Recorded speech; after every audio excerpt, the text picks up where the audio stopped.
आमची कोणाचीच इच्छा होत नाही आहे सिम्बाला बाहेर सोडण्याची. आणि सिम्बाने हट्ट धरला आहे की मला बाहेर सोडा, मला माझं आयुष्य जगू द्या.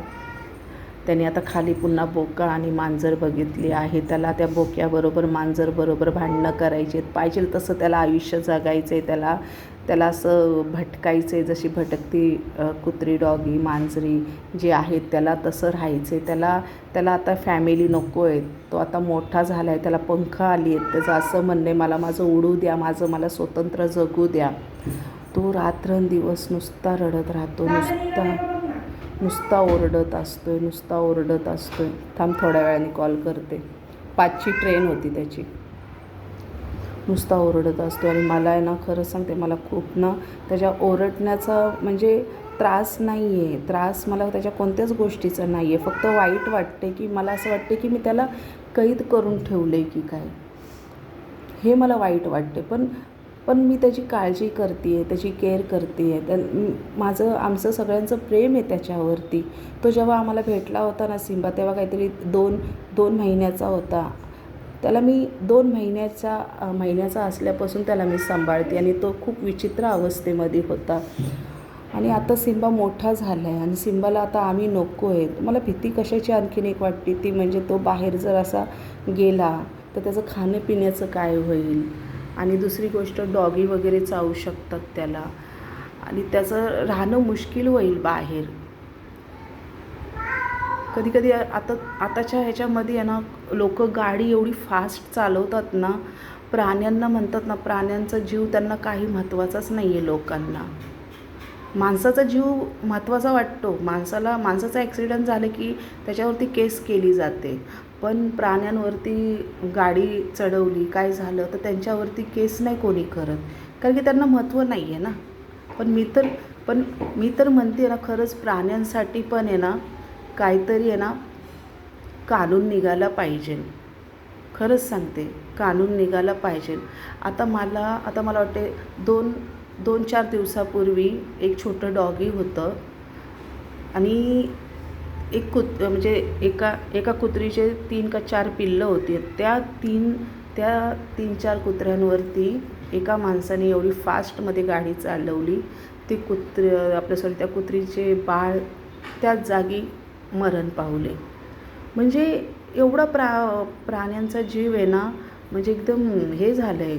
म्हणजे त्याला काय महत्त्वच नाही आहे त्यांच्या जीवाला. ते जगलेत मेलेत, त्यांना कोणी बघत नाही आहे. माणसाला जराशी गाडी लागली तर भांडणं होतात, केस होते, पोलीस कंप्लेंट होते, बरंच काय. पण ह्या बिचाऱ्या प्राण्यांसाठी काहीच कानून कायदा नाही आहे. त्यांच्यावरती कोण गाडी चढवते, त्यांना कोणी हाडझीड करते, कोणी त्यांना लाकडाने मारते, काही करते. पण त्यांच्यासाठी पण कानून निघाला पाहिजे.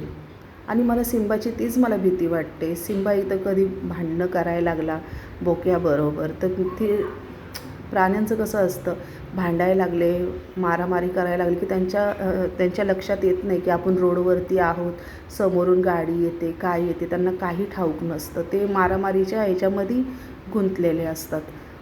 पण अचानक एखादी गाडी आली आणि सिम्बाला जर ठोकलं, सिम्बाचं ॲक्सिडेंट झालं, काय झालं, मी हा एक विचार करते. सिम्बा आज आमच्याकडे आहे, तो सुखी आहे, तो अजून आयुष्य जगू शकतो आहे. पण असा त्याला मी जर बाहेर सोडला तर तो आज जे आयुष्य ते थोडंफार म्हणजे म्हणतात ना जास्त जगू शकतो आहे, तर ते बाहेर गेल्यावर त्याचं आयुष्य असेल नसेल मला काही माहिती नाही आहे. माझं मन भरून येते, माझे शब्द अडकतात आहेत, काय बोलते मला माहिती नाही. पण समजून घ्या फ्रेंड्स, मला काय बोलायचं आहे ते. माझं एवढंच आहे की प्राण्यांसाठी पण कायदे कानून निघायला हवेत. जर कोणी त्यांच्यावरती गाडी चढवली, ॲक्सिडेंट झालं, काही असेल तर त्यांच्यासाठी कानून कायदे हवेत. जसे माणसांसाठी कानून कायदे आहेत ना, तसे त्या मुख्य जनावरांसाठी पण कानून कायदे पाहिजे. मुलगा आलाय वाटतं आता कामावरून. आला का दादा? माझा जीव खूप कावरा झाला आहे एकदम, काय बोलू. सिम्बाला सोडणं माझ्यासाठी खूप मोठं म्हणतात ना, काय ते एक म्हण आहे ती आता नाही आठवते, पण मला खूप कठीण जाते. मिस्टरांचं म्हणणे, नम्रता त्याला आपण जास्त दिवस आपल्याजवळ नाही ठेवू शकत, त्याला पण त्याचं आयुष्य जगू दे, त्याचं पण त्याला मोकळी राहू दे. आपण बघ, आपल्याकडे जेवढा वेळ त्याला राहायचं होतं तो राहिला. आणि राहिली दुसरी गोष्ट की लोक मला म्हणतात त्याचं ऑपरेशन करा, हे करा, ते करा, पण मला योग्य नाही वाटत त्याचं ऑपरेशन करावं म्हणून. मला असं वाटतं की मी त्याला पुढच्या जगण्याला, त्याच्या आयुष्याला कुठेतरी असं स्टॉप करते आहे.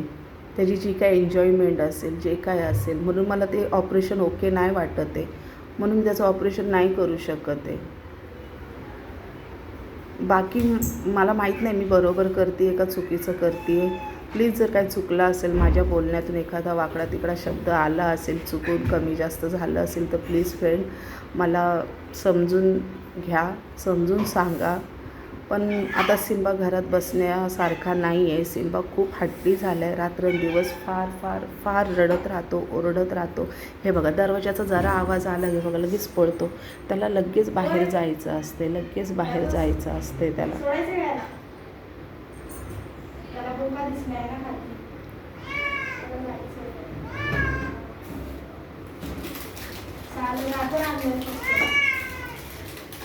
काय कुरकुरे? अरे, हात धुतलेलीस का? बिस्किट, शेला बिस्किट. आता ग बाया,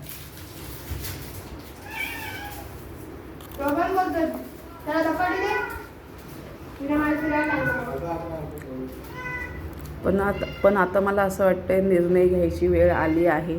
त्याला सोडावं. जे काही असेल, आता मी देवावरती सोडले, तर त्याने सुसू केली दरवाजावरती. कारण की लोक मला म्हणतात, तुम्ही एवढा जर विचार केला तर कसं चालेल, तुम्ही देवाच्या भरोश्यावर सोडा. तर मी लोकांना तेच बोलते, देवाच्या भरोश्यावर मी कशी सोडू? बोलायला सोपं आहे, देवाच्या भरोश्यावर सोडा. आपल्याला जर देवाच्या भरोश्यावर सोडलं, नाही होते मला पुढे बोलायला. मी सिम्बाला माझं मूल समजते आहे, पण नाही तो राहायला मागत आहे घरामध्ये. सिम्बाच्या खूप खूप खूप आठवणी आहेत माझ्याकडे. त्याचं येऊन आम्हाला लाड घालणं, आमच्या जवळ झोपणं, त्याच्या ह्या आवाजाची आम्हाला सवय झाली. तो सतत बाहेर जाण्याचा हट्ट धरतो, त्याचा हट्ट पुरवणं. जसं घरातलं आपलं एक बाळ असतं ना, ते कसं रडतं, मला हेच हवं आहे, मला तेच पाहिजे, आपण त्याचे हट्ट सगळ्या गोष्टी पुरवतो. तो पण एक बाळ आहे माझा. मी असं समजत नाही की तो प्राणी आहे, मी त्याचे हट्ट का पुरवू, असं काही नाही आहे. ते माझं बाळ आहे. पण आता मला असं वाटते बाळाला ते आपण जगायला द्यावं.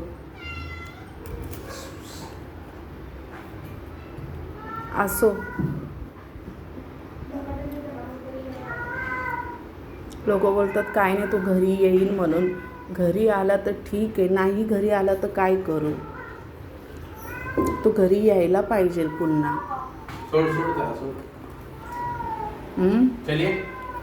दिसेल ना आता, तो रात्री त्याला घेऊन गेला. तो घरी येईल नाही येईल माहिती नाही. नाही ना, तो फिरायला जाणार. मला त्याची भीती वाटते, त्याला गाडी बिडीने ठोकायला नको. मला घेऊन आता तो चावतो पण तो आता आहे ना माणसावरती ना डायरेक्ट अटॅक पण करायला लागलेला आहे सिम्बा. त्याला राग येतोय ते बघा. तो म्हणतोय मला बाहेरच सोडा.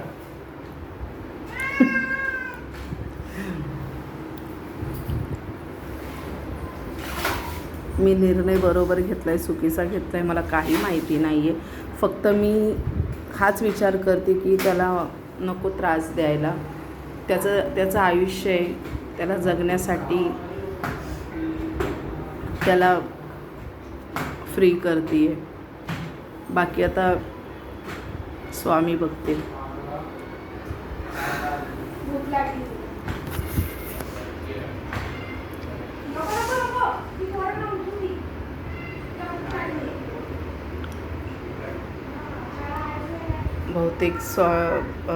बहुतेक सिम्बाचं प्रेम आमच्यासाठी एवढंच होतं आणि आमचंही त्याच्यासाठी.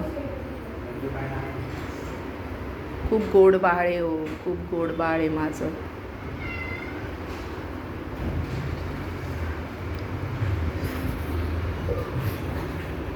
जर काही कमी जास्त माझे शब्द आले असतील, चुकून काही एखादा शब्द रॉंग गेला असेल तर मला समजून घ्या फ्रेंड्स. कारण की मी खूप हळवी झाली आहे सिम्बासाठी. मी सिम्बाला नाही कुठे सोडू शकत आहे, पण आता पर्याय नाही आहे. सिम्बा खूप हट्टी झाला आहे आणि सिम्बाची ही अवस्था मी पाहू शकत नाही आहे वेड्यासारखी. रात्रभर तो झोपत नाही, रात्रभर झोपत नाही. रात्रभर ओरडत राहतो, असंच फेऱ्या मारत राहतो वरती. आणि तुम्हाला माहिती आहे फ्रेंड्स, तो जेव्हा आम्ही इथे आलो ना राहायला ह्या रूममध्ये, तेव्हा तो मला वाटते 4-5 दिवसांनी इथून 4थ्या मजल्यावरून तो पडला. असा पडला की त्याचा पायाला पण फ्रॅक्चर झालं होतं आणि खूप विचित्र अवस्था होती. तेव्हा मला असं वाटलं की मी सिम्बाला गमावलं. पण स्वामी कृपेने मदतीचे हात आले मला. म्हणतात ना, 4-5 जणांनी मला सिम्बाकरता खूप जणांनी मदत केली आणि सिम्बाला पुन्हा नव्याने आयुष्य मिळालं स्वामी कृपेने. आणि आज सिम्बा पुन्हा मला सोडून जायची गोष्ट करतो ना, त्याच्यामुळे माझं ना मन फार भरून येते. त्याला काय करू, सोडू की नको. पण आता मी स्वतःला धीट केले ना. मग अशी जर तू हळवी राहशील तर कसं होणार. तुला धीट व्हावं लागेल. प्रत्येकाचं आयुष्य, प्रत्येकाला जगणं, चांगलं वाईट बघणं गरजेचं आहे. मला काही लोक सांगतात की नाही, सोड तू त्याला, राहू दे, तो त्याचं बघेल, तो त्याचं जगेल. पण नाही जमत आहे. ठीक आहे, तरी आता मनाला खूप घट्ट करते आहे आणि त्याला सोडायचा विचार बघू होतोय की नाही माझा. सिम्बा तुम्हाला ह्या व्हिडिओनंतर पुढच्या व्हिडिओत दिसेल नाही दिसेल मला माहिती नाही. दिसला तर चांगलीच गोष्ट आहे, नाही दिसला तर समजा तो त्याची लाईफ जगतोय आता. आपल्यातून तो स्वतंत्र झाला.